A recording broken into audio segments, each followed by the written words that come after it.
don't get a lot of firsts these days, but for the first time, Canadian liquefied natural gas is heading overseas. Imagine this. You're filling up your gas tank like usual, and the price suddenly jumps by 20 cents, not because of a global crisis, but because Canada decided to shift its export strategy. Mark Carney's government is quietly changing the direction of its oil and gas flows. And the question is, what happens to Americans' wallets if their northern neighbor stops playing by the old rules? The LNG Canada project in Kitimat, British Columbia, with an investment of 40 billion Canadian dollars, around 29.4 billion US dollars, has just sent its first liquefied natural gas, LNG, shipment to South Korea. With an annual capacity of 14 million tons, it's the largest private investment in Canadian history. This could indirectly affect natural gas and power prices in the US, especially in states that rely on LNG piped from the Gulf Coast. If your winter heating bill is usually $120, more Canadian supply could help keep that closer to $115 to $118. The facility began producing LNG in June 2025, and the shipment took only 10 days to reach Asia, half the time compared to US Gulf ports. This time advantage could make Canadian LNG more attractive, potentially reducing demand for US exports and easing domestic prices for power generation. Prime Minister Carney has launched a major project, a new pipeline capable of transporting 1 million barrels of oil per day from Alberta to British Columbia's Prince Rupert Port, bypassing the US refining network. Currently, over 90% of Canadian oil exports go through the US, leaving Canada exposed to tariffs and policy shifts. If the pipeline is completed by 2027, much of that oil may head to Asia and Europe instead. US refineries, especially in the Midwest and Northeast, would need to find alternative sources. If Canadian oil now sells at $65 per barrel, switching could add $3 to $5, nudging gasoline prices up 5 to 10 cents per gallon. New Canadian laws are cutting project approval times from 5 years to 2. Carney also requires the pipeline to include a carbon capture and storage system, adding significant cost for US drivers. That means fuel prices could rise gradually, perhaps 3 to 5 cents per gallon as early as this fall if refineries must adjust quickly. The US is producing oil at record levels, 13.4 million barrels per day in July 2025, but still processes much of Canada's exports. Once Canada shifts more oil to Asia, supply for US refineries tightens. That could push gas prices up by 10 to 20 cents per gallon in states like Ohio, Michigan, and New England, which depend on Canadian heavy crude. If you currently pay $3.5 per gallon, expect that to edge closer to $3.7. Adding to that, a new 10% US tax on Canadian energy imports could raise prices by another 20 to 30 cents per gallon. That squeezes household budgets, especially for families already balancing fuel and heating costs. Refineries would need new suppliers, since 60% of imported US oil comes from Canada. Switching sources means higher costs and added pressure on operations. That could raise auto service prices, oil changes, and parts may get more expensive, increasing overall car ownership costs. If Canada keeps redirecting supply and US tariffs stay in place, the US may rely more on Venezuela or Iraq, where production and transport are pricier. Fuel prices could climb another 15 to 20 cents per gallon, raising everyday costs one tank at a time. And with President Trump, what he said, he's offended him. I can understand tariffs. I don't really understand them, what's going to happen with all this, but it's got the world kind of going crazy right now. Milk isn't just milk anymore, it's a luxury. Just days after the US imposed a 35% tariff on Canadian goods, life in border towns like Point Roberts and Darby Line has changed overnight. Simple routines, from grabbing groceries to visiting neighbors, have become fraught with new challenges as tariffs ripple through every breakfast table. Border towns like Point Roberts, WI, and Darby Line, VT, once thrived on easy routines, families and retirees crossing for groceries, especially milk, as casually as attending church. But a new 35% federal tariff on Canadian goods has erased that way of life almost overnight. Local gas stations sit empty, diners miss Canadian regulars, and clinics are quieter as cross-border visits vanish. In Point Roberts, where 80% of business depends on Canadians, each day brings a tough question. How to survive when regulars are gone? Some shopkeepers now seriously wonder if joining Canada is their only hope. A joke turned real. Milk, once a simple staple, now stands as a symbol. its price may soon jump $1.5 to $2 a gallon, turning a quick grocery run into a budgeting challenge. For these towns, trade policy now hits home right down to breakfast. There's a certain pride in working at Niagara Falls, New York, a place that once welcomed the world. For many middle-aged locals running restaurants or small hotels, tourism was more than a paycheck. It was a calling. Now, with Canadian flights down nearly 75%, empty dining rooms and silent hotel lobbies are common. Hotels, spas, and casinos have lost tens of millions. Some who managed front desks or kitchens now clean rooms, scraping by on less than the $1,200 average rent. For many couples, dinner talk isn't about dreams but how to pay next month's bills. As visitors vanish, so do jobs. By summer's end, over 800 full-time hospitality jobs could disappear, meaning fewer families can feel secure at home. When guests leave, a piece of the town's spirit goes with them. In Sault Ste. Marie, Michigan, border traffic is down 44%. For middle-aged families and retirees, the impact is clear. It shows up in higher prices at hardware stores. Lumber, once brought over regularly, is now rare and pricier than ever. Local shops and restaurants have lost tens of millions. In Blaine, Washington, retail sales have dropped 30% in 3 weeks, wiping $25 million from the economy. As budgets tighten, schools and farmers markets cut back, and senior services fight to stay open, families start to wonder if it's time to leave. It's more than just lumber. When those prices rise, repairs, decks, and roofs all cost more, without change. The average household could pay $400 extra each month for groceries and supplies, a hit hard to handle for any family, especially those on fixed incomes. A question of trust and belonging. In places like Darby Line and Point Roberts, the border crisis is more than lost business. It's losing a sense of home. Neighbors who once celebrated together and shared meals are now separated, with border crossings from Canada down 23% from last year, leaving a deep ache. For many middle-aged locals, it's not just fewer customers or a quieter Main Street. It's about identity and belonging in a place that felt like ours. Distant federal decisions are eroding routines that once felt solid. If this continues, over 2,000 families may leave towns they helped build, giving up not just homes, but a whole way of life. The question remains, when community ties fray, what does it mean to be at home? Ford's strategic pivot to Canada for electric vehicle production has stirred political tensions and economic concerns in the U.S. How will this cross-border shift reshape the American automotive landscape? Ford Motor Company has announced a significant investment of over $1.8 billion to transform its Oakville assembly plant in Ontario into a hub for electric vehicle, or EV, production. This move includes plans to build vehicles and assemble battery packs on site, marking a strategic shift in Ford's manufacturing operations.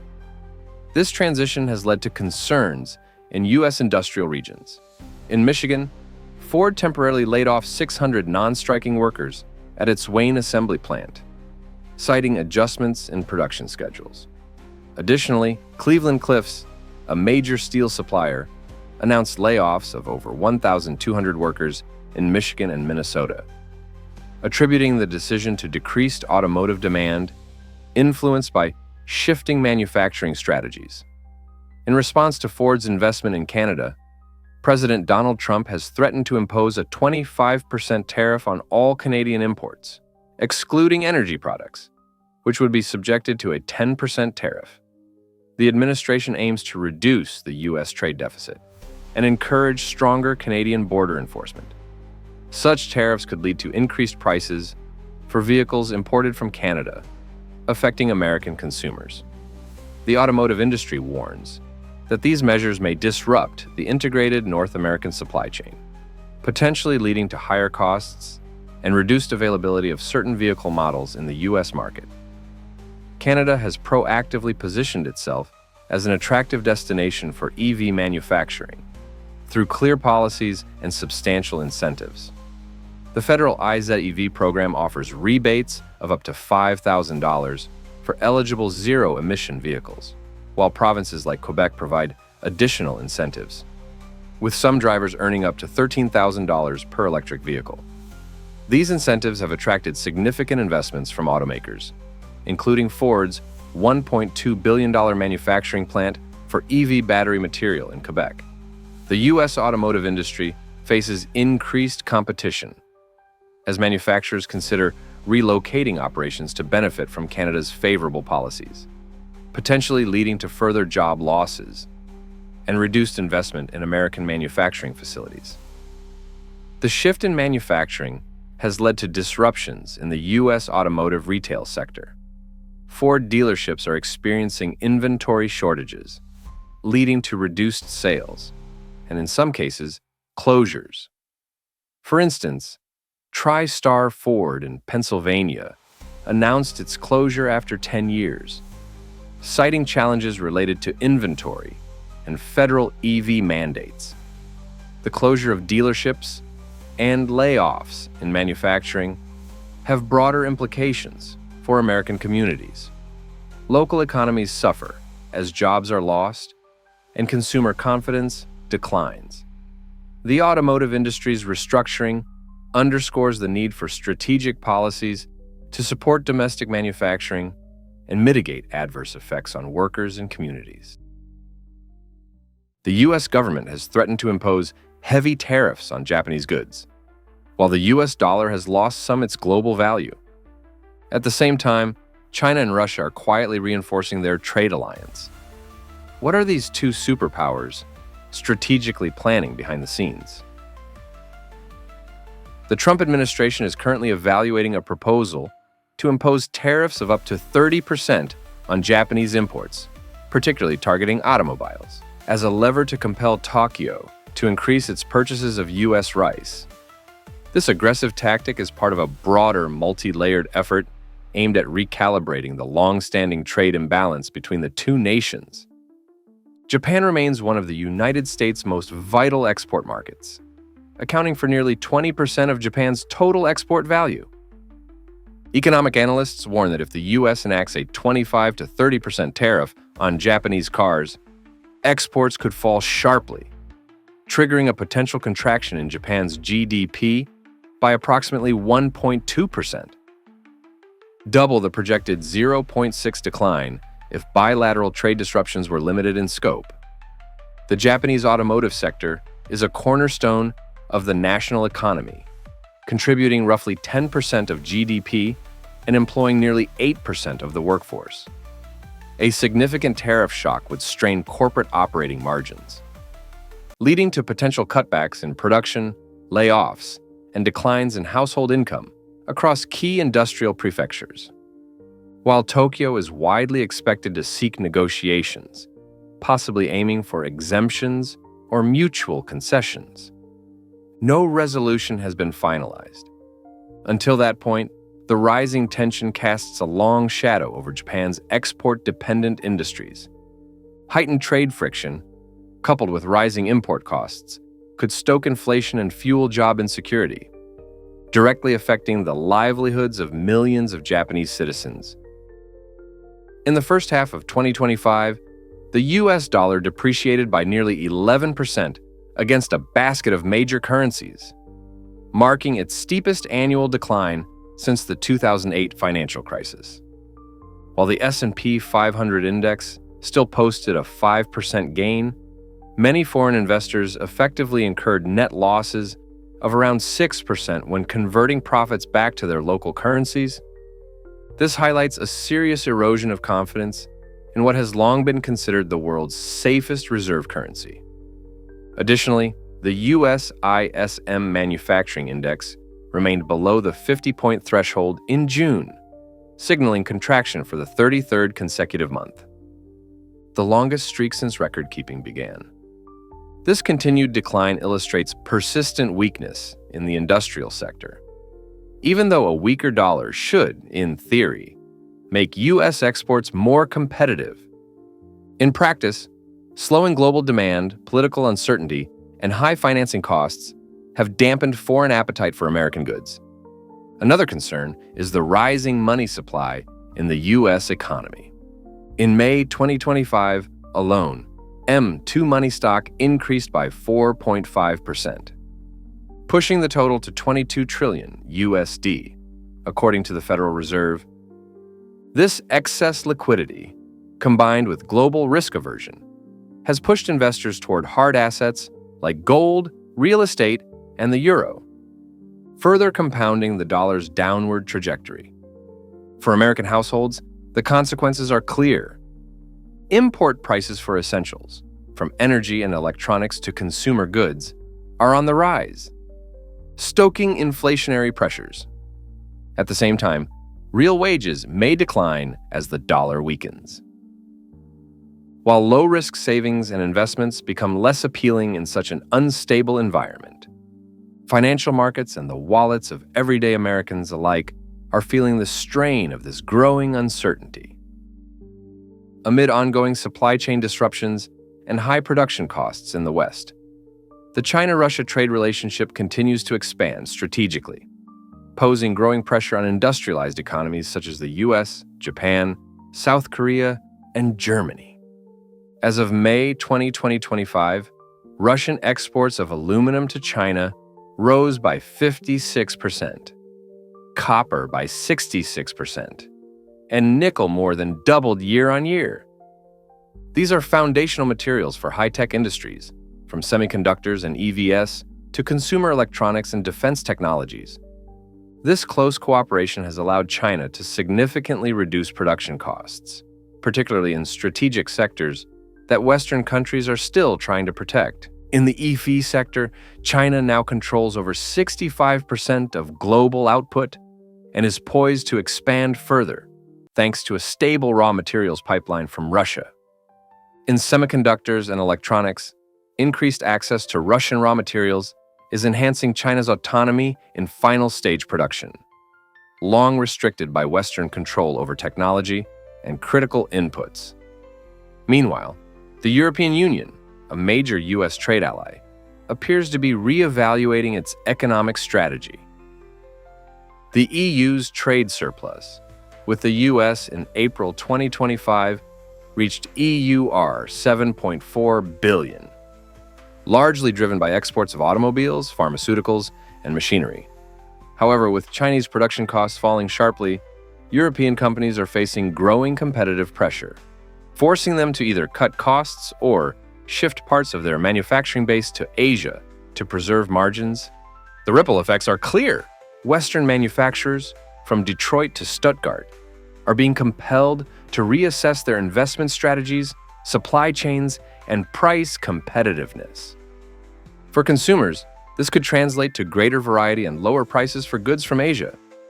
However, it also poses real risks of domestic job losses if Western nations fail to promptly recalibrate their production and trade strategies to fit the emerging global landscape.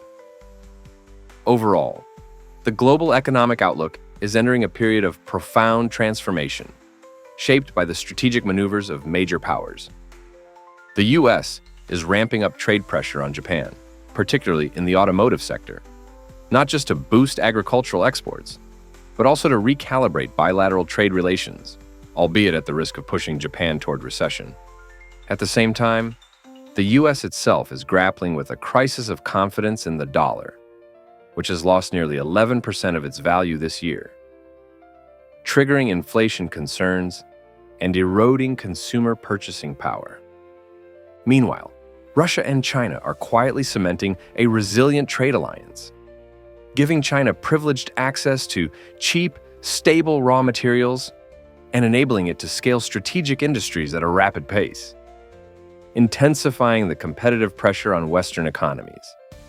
These developments underscore a marked shift in the global economic balance, where policy decisions in trade, currency, and geopolitics are now directly impacting production, employment, and living standards across the Pacific.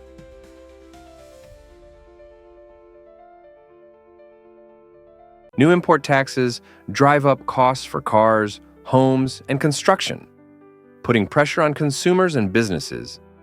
Is the policy of self-reliance unintentionally steering the U.S. economy into difficult terrain? New import tariffs are putting significant pressure on U.S. car prices. A 25% tariff on vehicles and auto parts has raised average new car prices by $5,000 to $6,000 USD, potentially driving several affordable models out of the market. Around 50% of the 50 top-selling vehicles in the US are directly affected, including popular models like the Honda CR-V, Toyota RAV4, Chevy Trax, and Subaru Forester. Analysts warn the US market could lose 2.5 to 3 million sales, reducing industry output and pushing up used car prices due to shifting demand. For consumers, buying a new car, already a major expense, is now less accessible, especially for middle and low-income households.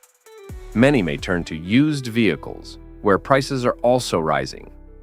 Automakers and dealers face higher costs and weaker sales, which may force cutbacks in incentives, production, or even jobs.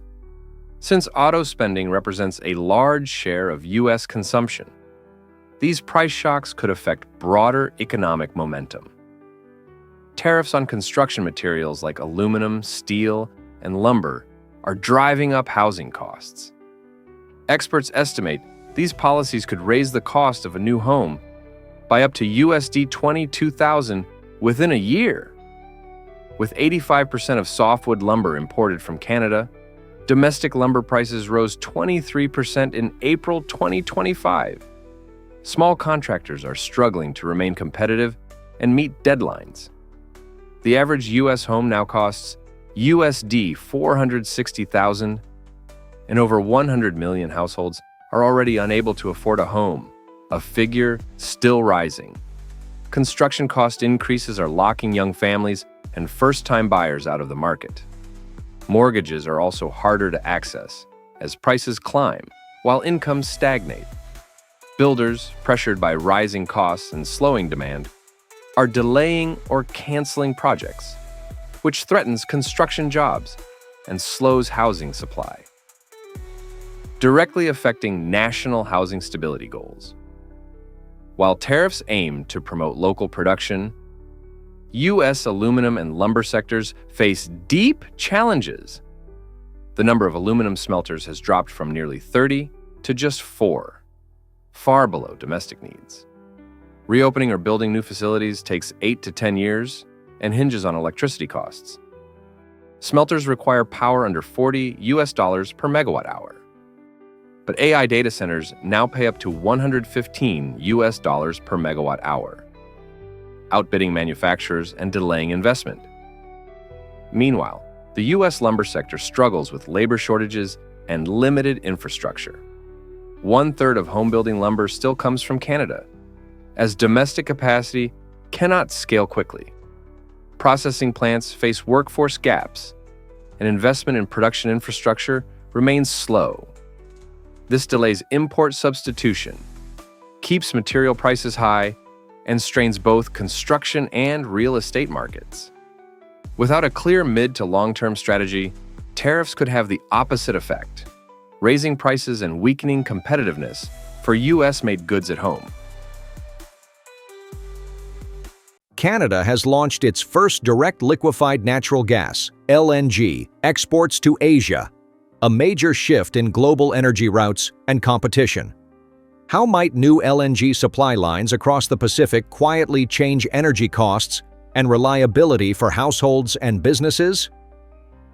On June 30th, 2025, Canada shipped its first liquefied natural gas cargo to Asia from the LNG Canada terminal in Kitimat, British Columbia, a historic shift from decades of exports flowing almost solely to the US.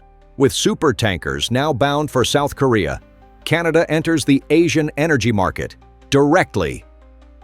LNG from BC's shale fields can reach Japan, China, and others in just 10 days across the Pacific, halving delivery time compared to routes via the Panama Canal.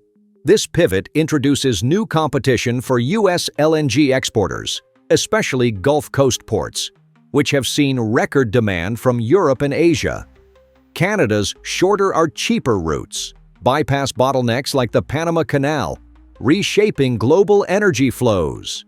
U.S. consumers could see impacts on gas prices and utility bills, which may grow more volatile, especially in winter. West Coast logistics and shipping jobs may also shift as the LNG export landscape evolves. Valued at $40 billion, LNG Canada is one of North America's largest energy projects, led by Shell, with partners Petronas, PetroChina, Mitsubishi, and Korea Gas. Phase 1 produces 6.5 million tons of LNG annually. Phase 2 will raise capacity to 14 million tons by late 2025, placing Canada among the top 10 global exporters, alongside Australia, Qatar, and the US. A key element is its partnership with the Haisla Nation in Kitimat. Over $500 million in contracts have gone to Indigenous businesses, with $5.8 billion awarded to local and Indigenous firms since construction began. Financial Times, Nikkei Asia, and Bloomberg have praised Canada's model for emphasizing local benefits and environmental safeguards. With global investment pouring into Canadian energy and major contracts supporting Indigenous and regional firms, U.S. competitors may need to rethink how they engage locally.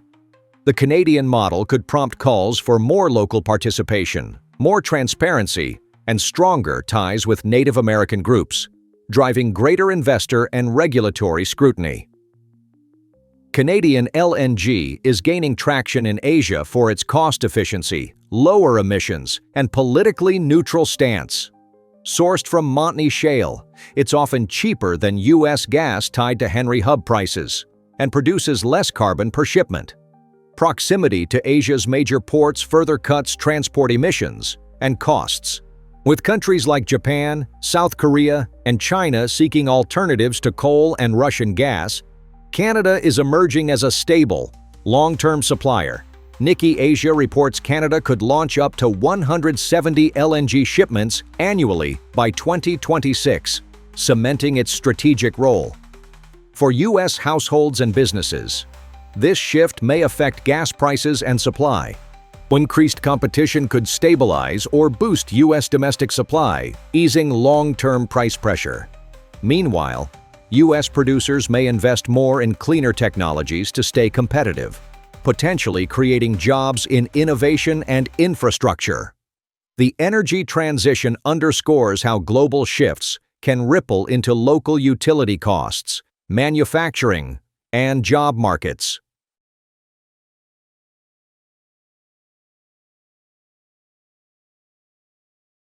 A sweeping plan for new pharmaceutical tariffs could reshape both healthcare prices and global alliances. What if a 200% tariff on imported pharmaceuticals, delayed but looming, sends prices soaring across America? On July 8, 2025, President Trump announced a proposal to impose tariffs of up to 200% on imported pharmaceuticals, unless foreign producers move their manufacturing to the U.S. The plan features an 18-month grace period before these sweeping tariffs are enforced. According to the U.S. Census Bureau, America imported about $212.7 billion in pharmaceutical products in 2024, a record high, with most generics and vaccines sourced from countries such as Canada, Australia, Japan, and South Korea. Should these tariffs be enacted, prices for critical medications, including insulin, antibiotics, and cancer drugs, would likely surge. The U.S. is heavily reliant on imports, especially for affordable generics. Households with fixed incomes may be forced to ration treatment or go without. Drug shortage models project that up to 15 million Americans could face limited access to essential medications if supply lines tighten. Australia, exporting approximately $2.2 billion in pharmaceuticals to the U.S. in 2024, primarily plasma-based therapies and vaccines produced by CSL, has firmly rejected any changes to its pharmaceutical benefits scheme, despite American pressure. Canada, another top supplier, has taken a quieter stance, but remains committed to current export practices, signaling no immediate concessions to U.S. demands. If Australia and Canada restrict exports in retaliation, American hospitals and pharmacies may face rapid shortages of vital medicines. health insurance costs could soar, forcing millions to pay more out of pocket. Analysts estimate up to 10 million Americans might encounter higher premiums or switch to less effective medications due to potential supply constraints. A day before the drug tariff announcement, Trump warned Japan and South Korea that all exports to the U.S. would face a 25% tariff starting August 1st, unless they further open their markets to American goods. Stocks of major automakers, Nissan, Toyota, and Honda, fell 1 to 5%, while the Dow Jones and S&P 500 each slipped about 1%. Both countries also supply medical equipment and essential drugs to the U.S. Rising trade tensions with these key allies risk disrupting the supply of affordable medical devices and car parts relied on by millions of Americans. Analysts warn that prolonged tariffs could raise imported medical device costs by 12%, impacting up to 20 million U.S. households. President Trump aims to secure favorable bilateral trade deals, as seen in the steel and auto sectors. However, health experts warn that medicines can't be easily replaced with domestic alternatives. The FDA reports that 72% of active pharmaceutical ingredients, APIs, used in U.S. drugs are imported, with only 28% produced domestically. This heavy reliance leaves the U.S. healthcare system highly exposed to global supply shocks. A drop in foreign supply could trigger severe drug shortages, especially for chronic and life-threatening conditions. Delays in treatment may raise mortality rates, with projections estimating up to 50,000 additional deaths annually if shortages become widespread and prolonged.